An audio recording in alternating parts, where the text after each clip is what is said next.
बहार शरीयत किताब से आज पानी का बयान आपके सामने मैं करूंगा। गुस्ल और वज़ू के लिए कौन सा पानी इस्तेमाल करें, उसका तफसीली बयान आप समाअत फरमाएं। अल्लाह तबारक व तआला कुरान मुक़द्दस में इरशाद फरमाता है, व अंज़लना मिनस समाई माअन तहूरा, यानी आसमान से हमने पाक करने वाला पानी उतारा। और रब तबारक व तआला कुरान मुक़द्दस में दूसरी जगह इरशाद फरमाता है, जिसका मफ़हूम ये है, यानी आसमान से तुम पर पानी उतारता है कि तुम्हें उससे पाक करे और शैतान की पलीदी तुमसे दूर करे। यानी कुरान मुक़द्दस में पानी का जिक्र है कि जो पानी आसमान से उतरता है वो पाक करने वाला पानी है, वो पाक पानी है। अब आइए अहादीस मुबारका से पानी का बयान समाअत फरमाएं। इमाम मुस्लिम ने अबू हुरैरा रज़ियल्लाहु ताला अन्हु से रिवायत की कि रसूलुल्लाह सल्लल्लाहु अलैहि वसल्लम ने फरमाया, तुम में कोई शख्स हालत जनाबत में रुके हुए पानी में ना नहाए, यानी थोड़े पानी में जो दाह दरदा ना हो कि दाह दरदा बहते पानी के हुक्म में है। लोगों ने कहा, तो आए अबू हुरैरा कैसे करे? कहा कि उसमें से ले लो। यानी हदीस शरीफ में फरमाया गया कि थोड़े से पानी में नहीं नहाना चाहिए, बल्कि आगे आपको सामने में बताऊंगा कि जो हौज होगा या जो कुआं होगा वो कितना हाथ चौड़ा कितना हाथ लंबा होना चाहिए, जिसे दाह दरदा कहते हैं, उसमें तो नहा सकते हैं। अगर उससे कम है तो ऐसे कुएं में या ऐसे हौज में नहाने से मना किया गया है। और अगर उससे कम पानी है तब तो फिर उसमें पाट वगैरह से पानी निकाल करके, बर्तन से पानी निकाल करके नहाए। सुनन अबू दाऊद व तिरमिज़ी व इब्ने माजा में हकम बिन अम्र रज़ियल्लाहु ताला अन्हु से मरवी है कि रसूलुल्लाह सल्लल्लाहु अलैहि वसल्लम ने फरमाया, रसूलुल्लाह सल्लल्लाहु अलैहि वसल्लम ने मना फरमाया इससे कि औरत की तहारत से बचे हुए पानी से मर्द वज़ू करे। यानी हदीस शरीफ में इसका जिक्र है कि औरत के गुस्ल के या उसकी तहारत से बचे हुए पानी से मर्द को वज़ू करना मना है। इमाम मालिक व अबू दाऊद व तिरमिज़ी अबू हुरैरा रज़ियल्लाहु ताला अन्हु से रावी है कि एक शख्स ने रसूलुल्लाह सल्लल्लाहु अलैहि वसल्लम से पूछा कि हम दरिया का सफ़र करते हैं और अपने साथ थोड़ा सा पानी ले जाते हैं, तो अगर उससे वज़ू करें तो प्यासे रह जाएं, तो क्या समंदर के पानी से हम वज़ू कर सकते हैं? रहमत आलम सल्लल्लाहु अलैहि वसल्लम ने फरमाया कि उसका पानी पाक है और उसका जानवर मरा हुआ हलाल, यानी मछली। यानी समंदर का पानी ये पाक है, उससे वज़ू गुस्ल कर सकते हैं। और उसमें जो जानवर है, मतलब जो मछली है, वो उसके लिए हलाल करना मतलब हुक्म नहीं है, बल्कि मछली पानी से निकाले तो मर जाती है, तो हमारे लिए खाना हलाल है।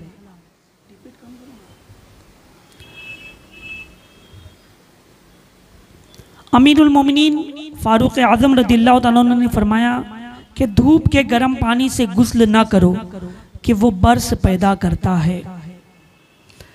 यानी पानी हमने बाहर रखा हुआ है और वो धूप से गर्म हो गया, तो ऐसे पानी से गुस्ल करने से मना किया गया है कि वो जो जिल्द का मर्ज है बर्स, उससे वो बीमारी पैदा होने का अंदेशा है।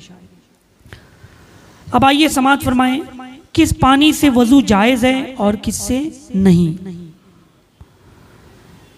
जिस पानी से वज़ू जायज़ है उससे गुस्ल भी जायज़ है, और जिससे वज़ू नाजायज़ है गुस्ल भी नाजायज़ है।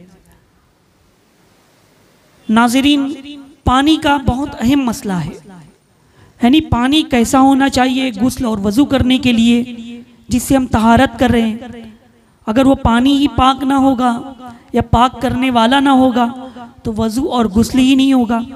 यानी पानी का बयान फतावा रज़विया शरीफ में आला हज़रत इमाम अहमद रज़ा रहमतुल्लाह ताला अलैह ने पानी की तो सैकड़ों किस्में बयान फरमाई, और उसी का निचोड़ ये बहार शरीयत है जिससे मैं आपके सामने दर्स दे रहा हूँ। तो गौर से समाअत फरमाए, बहुत अहम मसला है पानी का मसला, जिसे हम बहुत लाइटली लेते हैं और उसे नज़रअंदाज करते हैं। इसे लाइटली लाने बगौर इन मसाइल को समाअत फरमाएं, ज़हन नशीन रखें और इसी के मुताबिक शरीयत मुताहरा पर अमल करें।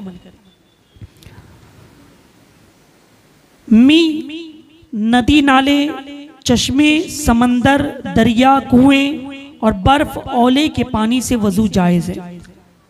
मतलब मतलब बारिश या नदी, नाले, चश्मे, समंदर, दरिया या कुआं या बर्फ के ओले हैं, उससे वो पानी, उस पानी से वजू करना जायज़ है। जिस पानी में कोई चीज मिल गई हो कि बोल चाल में उसे पानी न कहें बल्कि उसका नाम कोई और रखें, जैसे शरबत, या पानी में कोई ऐसी चीज डालकर पकाएं जिससे मकसूद मैल काटना ना हो, जैसे शोरबा, चाय, गुलाब या अर्क, उससे वजू और गुस्ल जायज नहीं। यानी देखा जाए तो पानी के अंदर हमने शरबत का फ्लेवर मिलाया तो शरबत बन गया, वो है तो पानी लेकिन शरबत है, लेकिन मगर उसका जो जिन्स है वो तब्दील हो गई। और इसी तरह से पानी से हमने शोरबा बनाया, चाय बनाई, गुलाब या अर्क उसका पानी, यानी ऐसा जो पानी है जो अपनी असलियत खो बैठा है और शरबत उस पर हायल है या शोरबा बन गया है, उससे वजू और गुस्ल नहीं होगा। अगर ऐसी चीज मिलाएं या मिलाकर पकाएं जिससे मकसूद मैल काटना हो, जैसे साबुन या बेरी के पत्ते, तो वजू जायज है जब तक उसकी रिक्कत जायल ना कर दे। अगर सत्तू मिसल गाढ़ा हो गया तो वजू जायज नहीं। यानी ऐसे पानी में हमने साबुन मिला दिया या बेर के पत्ते डाल दिए ताकि वो मैल को काटे, जैसे आमतौर पर मैयत को गुस्ल देने के लिए पानी के अंदर बेर के पत्ते पकाए जाते हैं, तो ऐसा पानी मतलब उससे वजू और गुस्ल कर सकते हैं। लेकिन अगर वही पानी सत्तू की तरह गाढ़ा हो जाएगा तब फिर उससे वजू जायज नहीं। बहता हुआ पानी कि उसमें तिनका डाले दें तो बहा ले जाए, पाक है और पाक करने वाला है, नजासत पड़ने से नापाक ना होगा। यानी बहता हुआ पानी, अब बारिश का पानी है वो बह रहा है रोड पर और इतनी स्पीड से बह रहा है कि अगर एक तिनका उसमें रख दिया जाए या पड़ जाए तो तिनके को बहा ले जाएगा, तो वो बहता हुआ पानी हुआ। तो वो बहता हुआ पानी पाक भी है और पाक करने वाला भी है, उसमें नजासत भी अगर पड़ जाए तो वो नापाक नहीं होगा। अब नजासत पड़ने की मिकदार क्या होगी वो समाअत फरमाएं, जब तक वो नजीस उसके रंग या बू या मज़े को न बदल दे। अगर नजीस चीज से रंग या मुंह या मज़ा बदल गया तो नापाक हो गया। यानी बहता हुआ पानी अगर उसमें नजासत पड़ी लेकिन उसका रंग बदली नहीं हुआ, उसमें बू नहीं आ रही है, अगर उसमें उसकी वो कोई असर नहीं है, तब तो फिर वो पाक है।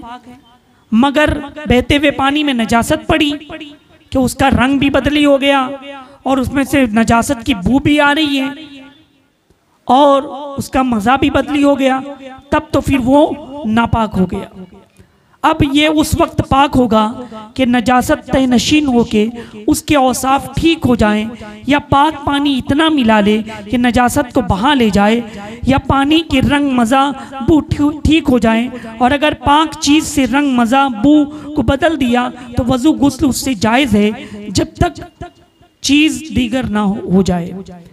यानी अगर नजासत बहते हुए पानी में बैठ जाती है, बैठ गई, ऊपर की तह साफ हो गई, तो अब उसके बाद वो पानी या तो फिर इतना ज्यादा उसके अंदर पाक पानी मिल जाए कि वो नजासत को बहा ले जाए, तब तो फिर वो और उसका मज़ा भी ख़त्म हो गया, बू भी ख़त्म हो गई, फिर ऐसे पानी से वज़ू कर सकते हैं।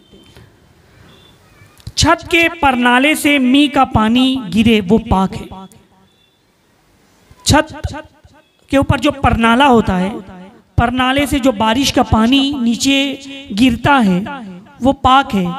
अगरचे छत पर जा बजा नजासत पड़ी हो, कि अगरचे नजासत पर नाले के मुंह पर हो, अगरचे नजासत से मिलकर जो पानी गिरता वो निस्फ से या कम या बराबर या ज़्यादा हो, जब तक नजासत से पानी के किसी वस्फ में तगय्युर ना आए, यही सही है। और इसी पर एतमाद है। अगर बारिश का पानी रुक गया और पानी का बहना मौकूफ़ हो गया तो अब वो ठहरा हुआ पानी है जो छत से टपके नजीस है। यानी पानी के ताल्लुक से ये समझ लें कि पानी अगर एक जगह जमा है, उसमें नजासत पड़ गई तो पानी नापाक हो जाएगा।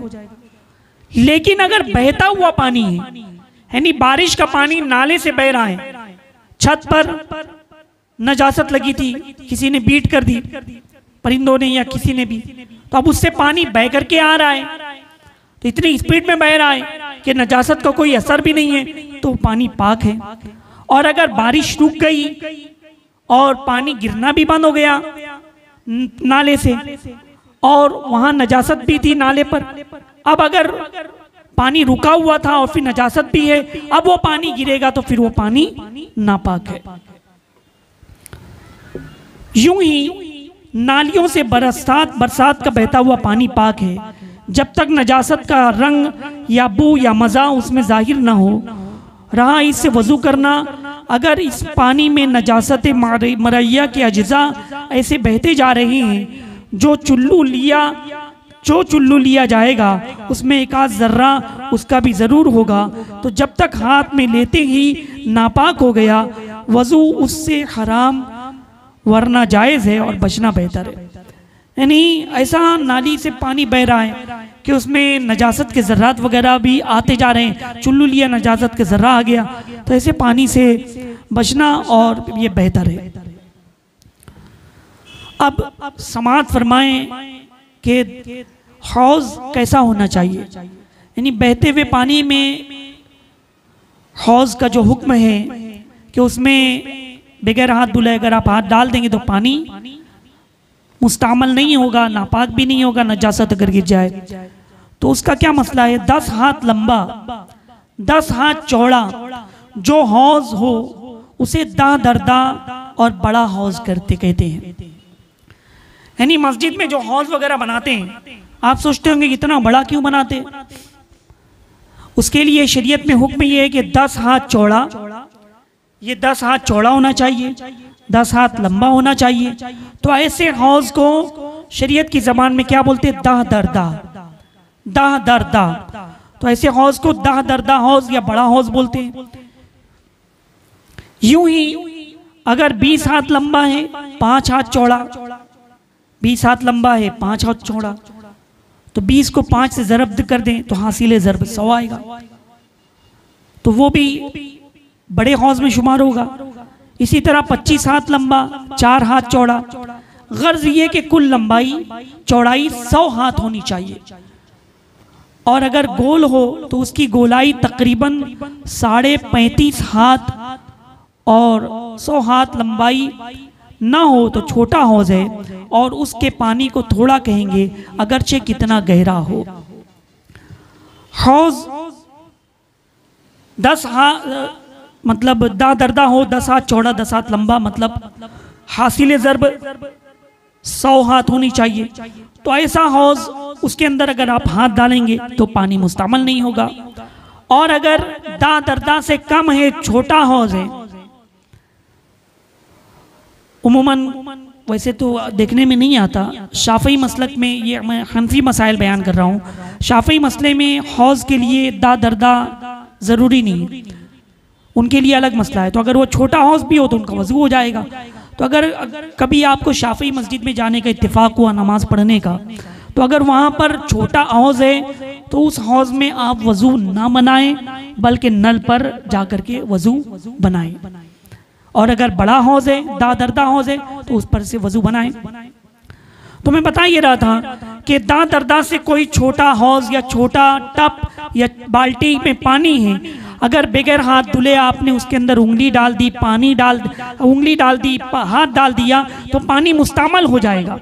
फिर उस पानी से वजू भी नहीं होगा और गुस्ल भी नहीं होगा। वो पानी से वजू भी नहीं होगा, गुस्ल भी नहीं होगा। मैंने इससे पहले भी बताया था, फिर ये आदा कर लूं कि ठंडा पानी हम नहाने के लिए बाल्टी में रखें, पानी गर्म किया गया, जिसके यहाँ गीजर वगैरह है तो कोई मसला नहीं कि नल से पानी बह रहा है, पानी गैस पर चूल्हे पर गर्म किया गया, फिर उसको वो बाल्टी में पानी मिलाते, गर्म पानी, फिर हाथ डाल करके लोग चेक करते हैं बाल्टी में ये पानी कुनकुना हुआ कि नहीं, नहाने जैसा हुआ कि नहीं, हाथ डाल के चेक करते। अगर आपने बगैर हाथ धुले उसके अंदर हाथ डाल दिया तो वो पानी मुस्तमल हो जाएगा, फिर उससे वजू भी नहीं होगा, गुस्ल भी नहीं होगा। यानी पानी तो वो पाक है, लेकिन पाक करने की सलाहियत उसके अंदर खत्म हो गई है। कपड़ा वगैरह धोने या दूसरे काम में आप इस्तेमाल कर सकते हैं। अब अगर ऐसा पानी बाल्टी में मौजूद है जिसमें आपने गलती से हाथ डाल दिया तो पानी मुस्तमल हो गया, तो अगर वो पानी को आपको वापस गैर मुस्तमल बनाना है तो उसके अंदर इतना पानी गैर मुस्तमल आप डाल दीजिए, उससे ज्यादा, या नल के नीचे आप बाल्टी रख दीजिए, नल को चालू कर दीजिए, तो अब नल से पानी बहेगा और बाल्टी भी लबालब हो जाए और बाल्टी का भी पानी बहने लगे, यानी पानी जो नल से गिर रहा है वो और बाल्टी से लबालब होकर के पानी बहने लगे, यानी इस तरह, तो फिर वो बहते हुए पानी में हो जाएगा, मतलब फिर वो पानी गैर मुस्तमल हो जाएगा, पाक करने वाला पानी हो जाएगा।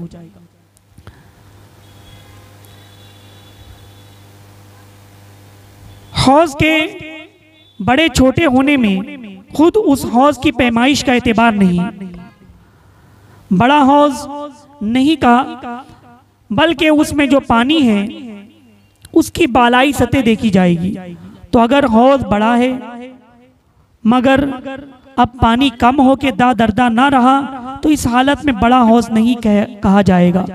नीज यानी हौज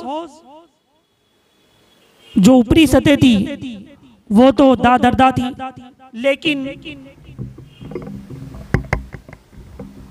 अब पानी नीचे बैठ गया, नीचे जा रहा है, तो पानी अगर नीचे बैठ गया और नीचे उसकी सतह कम थी और पानी कम हो गया तो अब वो दादरदा नहीं रहा, तो इस हालत में वो बड़ा हौज नहीं कहा जाएगा।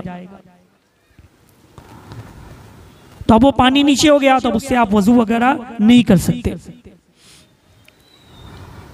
बड़े हौज में अगर नजासत पड़ी कि दिखाई ना दे, जैसे शराब, पेशाब, तो उसकी हर जानिब से वजू जायज है, और अगर देखने में आती हो जैसे पाखाना या कोई मरा हुआ जानवर, तो जिस तरफ वो नजासत हो उस तरफ वजू ना करना बेहतर है, दूसरी तरफ वजू करे। यानी बड़ा हौज है जो दादरदा है, अगर उसमें नजासत पड़ गई, शराब नजिस चीज है, वो गिर गई या पेशाब के कतरे उसमें पड़ गए तो अब वो दिख नहीं रहे, तो ऐसी सूरत में हर जानिब से वजू कर सकते हैं। लेकिन अगर पाखाना या कोई जानवर मर गया, बिल्ली चूहा या कोई जानवर मर गया, तो अब जहां जिस तरफ जानवर मरा हुआ है उसकी दूसरी तरफ से आप वजू कर सकते हैं। ऐसे हौज पर अगर बहुत से लोग जमा होकर वजू करें तो भी कुछ हरज नहीं, अगरचे वजू का पानी उसमें गिरता हो। हाँ, उसमें कुल्ली करना या नाक सिनकना ना चाहिए कि नजाफत के खिलाफ है। यानी हौज पर बहुत सारे लोग जमा होकर के वजू कर रहे हैं और वजू करते वक्त चेहरा धोए, हाथ धोए, तो अब वजू का ही पानी हौज में ही गिर रहा है, तो उससे में उसकी में से भी कोई मतलब पानी नापाक नहीं होगा। और अलबत्ता जैसे नाक साफ करना या कुल्ली करना, इससे बचना चाहिए कि उसकी मतलब वो पानी हौज में ना गिरे, कि नज़ाफत के खिलाफ है। अगर गिर भी जाएगा तो पानी नापाक या इस तरह से मतलब नहीं होगा।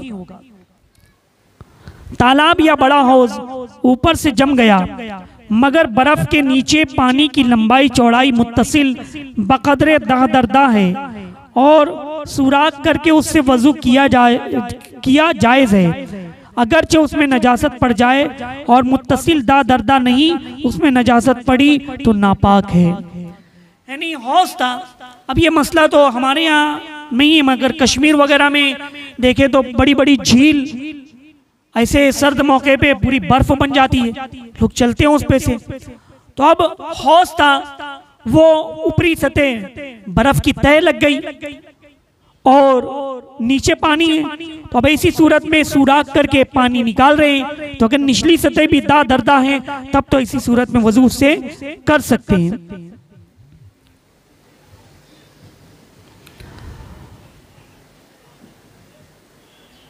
छोटा हौज नापाक हो गया, फिर उसका पानी फैल कर दरदा हो गया तो अब भी नापाक है, मगर पाक पानी अगर उसे बहा दे तो पाक हो जाएगा।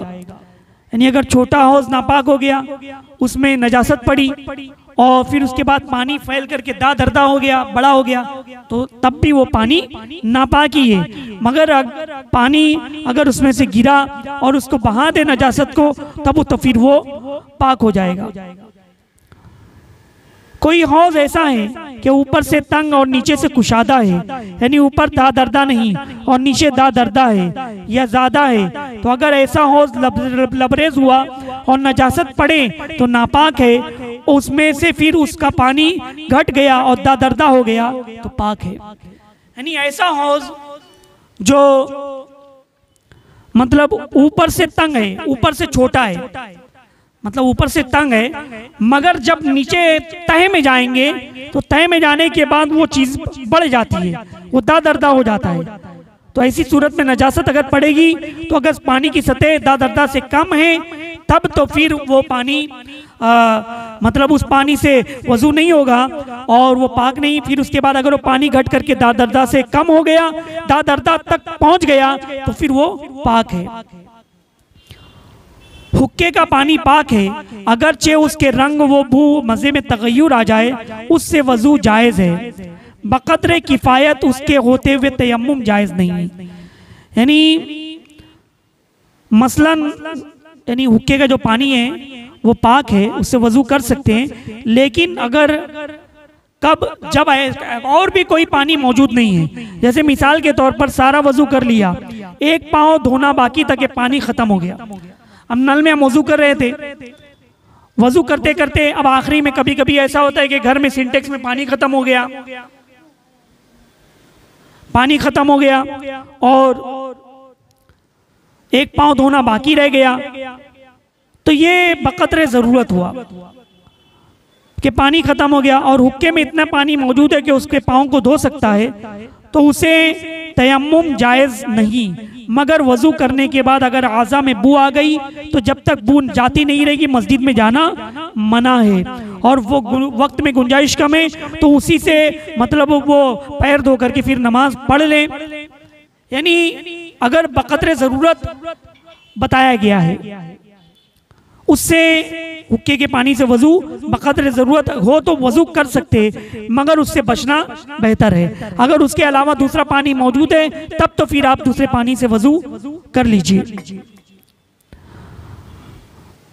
अब ये बड़ा ही अहम मसला है, जो पानी वजू या गुस्ल करने में बदन से गिरा वो पाक है, मगर उससे वजू और गुस्ल जायज नहीं। यानी हम गुस्ल कर रहे थे, वजू कर रहे थे, तो हमारे बदन से जो पानी गिरता है, जो कतरे टपकते हैं, वो पाक है, मगर उससे वजू और गुस्ल नहीं होगा। यूं ही अगर बेवजू शख्स का हाथ या उंगली या पौरा या नाखून या बदन का कोई टुकड़ा जो अज़ू में धोया जाता है, बकसद या बिला कसद दरदा से कम पानी में बेधोए पड़ जाए तो पानी वजू और गुस्ल के लायक ना रहा। इसी तरह जिस शख्स पर नहाना फर्ज है, उसके जिस्म का कोई बेधुला हिस्सा पानी से छू जाए तो पानी वजू और गुस्ल के काम ना रहा। अगर धुला हुआ हाथ या बदन का कोई हिस्सा पड़ जाए तो उसमें हरज नहीं। मैंने अभी यही मसला बताया कि बगैर हाथ धुला पानी में, बाल्टी में अगर उसकी सतह पर हाथ लग जाए, कोनी लग गई, हाथ लग गया या नाखून लग गया या उंगली लग गई, तो फिर वो पानी मतलब वजू और गुस्ल के लायक नहीं रहा। पानी तो पाक है मगर अब पाक करने की सलाहियत उसमें से खत्म हो गई, पाक करने की सलाहियत उसके अंदर से खत्म हो गई। तो लिहाजा कोशिश ही हमेशा यही करनी चाहिए कि जब भी गुस्ल फर्ज हो सबसे पहले अपने हाथों से हाथ को 3 मरतबा अच्छे से धो लें, ताकि अगर हाथ वगैरह कहीं पर पार्ट निकालने में, अब पानी निकालने में पार्ट से कहीं उंगली टच भी होती है तो अब तो हमने हाथ धो लिया है, तो अगर टच भी होती है तो उसमें कोई मुज़ायका नहीं। अगर हाथ धुला हुआ है मगर फिर धोने की नीयत से डाला, और ये धोना सवाब का काम है, जैसे खाने के लिए, वजू के लिए, या तो ये पानी मुस्तमाल हो गया, यानी वजू के काम का ना रहा, उसको पीना भी मकरूह है। आपका हाथ धुला हुआ पहले से, मगर आपने खाने से पहले कि ये सुन्नत है, धोने की नीयत से आपने हाथ धोया, सवाब की नीयत से आपने हाथ धोया, और फिर उसके बाद जैसे खाने के लिए वो या वजू के लिए, तो ये पानी मुस्तमाल हो गया, यानी हाथ धुला हुआ है मगर नियत के एतबार है कि धोने की नियत से आपने फिर से हाथ धो रहे हैं, तो अब वो पानी मतलब अब वो हाथ पानी से मुस्तमाल हो गया, तो वजू के काम का ना रहा, उसको पीना भी मकरूह है। तो ये पानी के मसाइल मैंने आपके सामने बयान किए। अल्लाह तबारक व तआला से दुआ है कि हमें शरीयत मुतहरा पर अमल करने की तौफीक रफ़ीक अता फरमाए। इंशाअल्लाह ये बयान और भी आगे कंटिन्यू चलेगा, फिर उसके बाद इंशाअल्लाह तयम्मुम का बयान भी किया जाएगा। आप हज़रात हमारे प्रोग्राम को ज़रूर सुनते रहें, शेयर करते रहें। अल्लाह ताला आप सबको जज़ाए खैर अता फरमाए। सलातो सलाम।